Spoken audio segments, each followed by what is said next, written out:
और आपकी हालत वो होगी कि सरकार जाने के बाद या तो आप जेलों में होंगे और नहीं तो देश छोड़कर विदेश भागोगे, क्योंकि आपने इतना भ्रष्टाचार किया है। और ये मीडिया, आपका चापलूस मीडिया, जो इन तमाम चीजों को आपके साथ मिलकर बाहर जनता में नहीं ला रहा है। और ये सरकार ये दोषियों के साथ खड़ी होती है, ये सरकार जुल्म करने वालों के साथ खड़ी होती है, इनकी पुलिस जुल्म करने वालों के साथ होती है। आपने इस देश को बेच के रख दिया। और ध्यान रखो, अभी तो आपकी सीटें सरकार बनाने के लायक नहीं आई और अगली बार आप विपक्ष में बैठने के लायक भी नहीं रहोगे। बीजेपी की सरकार जब से आई है तब से दलितों पर अत्याचारों की श्रृंखला बढ़ी है। भूमि न होने से आज भी गांव के अंदर जमीन जो है, भूमि जो है, वो किसी भी व्यक्ति का स्टेटस सिंबल है। जिसके पास जितना ज्यादा जमीन, उसका सोशल स्टेटस उतना बड़ा, उतना ज्यादा हाई।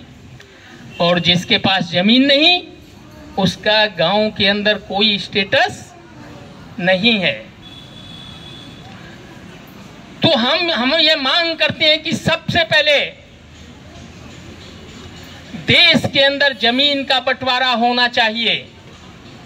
और देश में इतना जमीन मौजूद है कि हर भूमिहीन परिवार को भूमि दी जा सकती है,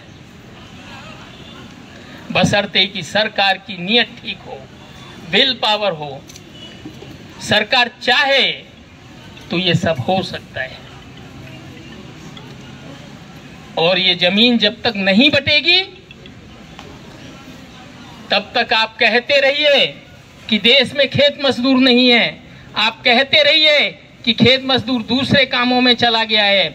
मगर हम पूछना चाहते हैं कि जब आप खेती के अंदर मशीनीकरण लाए हैं, मशीनों से खेती करते हैं, आदमी से काम छीन लिया है, तो वो अपने जीवन यापन के लिए पलायन करेगा, दूसरे कामों में जाएगा, अपने बच्चों के भविष्य को सुधारने के लिए वो कहीं भी जाकर काम करेगा और दूसरे कामों में जाएगा। मगर आज महिलाएं उसी जगह पर, उसी गांव में रहकर खेत मजदूरी का काम निरंतर कर रही हैं और पहले से ज्यादा महिलाएं खेती के काम के अंदर आई हैं। और उनके साथ जो व्यवहार होता है, वो मुझसे पूर्व वक्ता मेरी बहन ने बताया आपको कि उनके साथ क्या क्या होता है। और ये होता क्यों है? ये उनके मनोबल को, उनके मान सम्मान को तोड़ने के लिए होता है। और ये बीजेपी की सरकार जब से आई है तब से दलितों पर अत्याचारों की श्रृंखला बढ़ी है। अत्याचार बढ़े हैं, महिलाओं के ऊपर अत्याचार बढ़े हैं। और ये सरकार ये दोषियों के साथ खड़ी होती है, ये सरकार जुल्म करने वालों के साथ खड़ी होती है, इनकी पुलिस जुल्म करने वालों के साथ होती है, मगर विक्टिम के साथ नहीं होती। ये हमने देखा है इस देश के अंदर, ये हमने देखा है ये हाथरस के अंदर, ये हमने देखा है बहुत सारे राज्यों के अंदर ये होता है। इसलिए साथियों, न सिर्फ अत्याचारों के सवाल पर, अपने सम्मान के सवाल पर, संविधान को बचाने के सवाल पर, बाबा साहब की मूर्ति को पुनः वहीं लगाने के लिए जहां संसद में थी, जिसका व्यू पार्लियामेंट्री स्ट्रीट से ही नजर आता था, लोग कहते थे बाबा साहब की मूर्ति है, उस मूर्ति को अलग हटा दिया गया है। और इनका कहना है कि हमने सिर्फ बाबा साहब की मूर्ति को नहीं हटाया, हमने दूसरी मूर्तियों को भी हटाया है। तो क्यों हटाया भाई? आप पहले वाले लोगों से ज्यादा काबिल हो, ज्यादा डिग्रीधारी हो, ज्यादा पढ़े लिखे हो? क्या है आपके पास? आपके पास है क्या? आपने इस देश को बेच के रख दिया। और ध्यान रखो, अभी तो आपकी सीटें सरकार बनाने के लायक नहीं आई और अगली बार आप विपक्ष में बैठने के लायक भी नहीं रहोगे अगर आपने सुधारा नहीं तो। और आपकी हालत वो होगी कि सरकार जाने के बाद या तो आप जेलों में होंगे और नहीं तो देश छोड़कर विदेश भागोगे, क्योंकि आपने इतना भ्रष्टाचार किया है। आपकी सरकार और उसके मंत्रियों ने इतना धन कमाया है, अकूत धन कमाया है जो विदेशों में जमा किया है।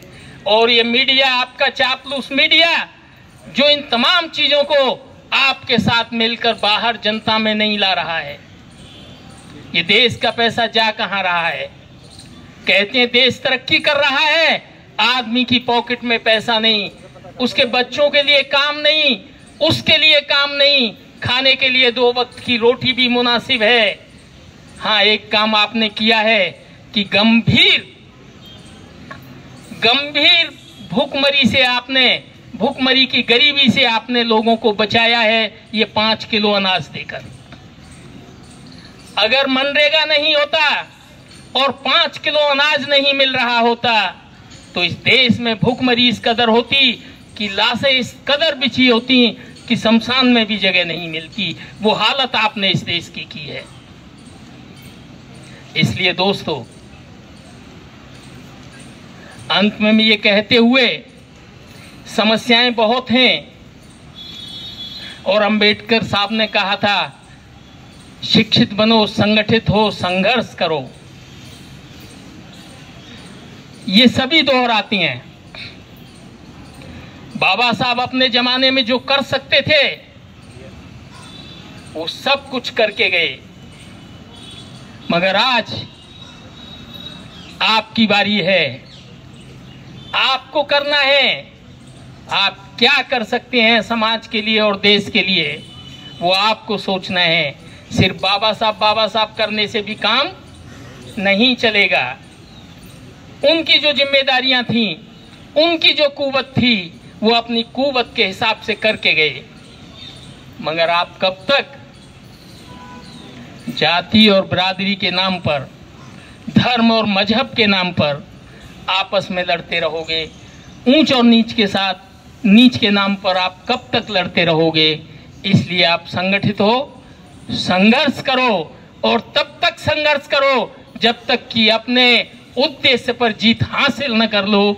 इन्हीं शब्दों के साथ मैं अपनी बात खत्म करता हूँ। इनकलाब जिंदाबाद। नेशनल दस्तक की आपसे गुजारिश है कि अगर इसको बचाना चाहते हैं तो नेशनल दस्तक को सब्सक्राइब करने के लिए रेड कलर के सब्सक्राइब बटन को दबाएं, फिर बेल आइकन की घंटी दबाएं।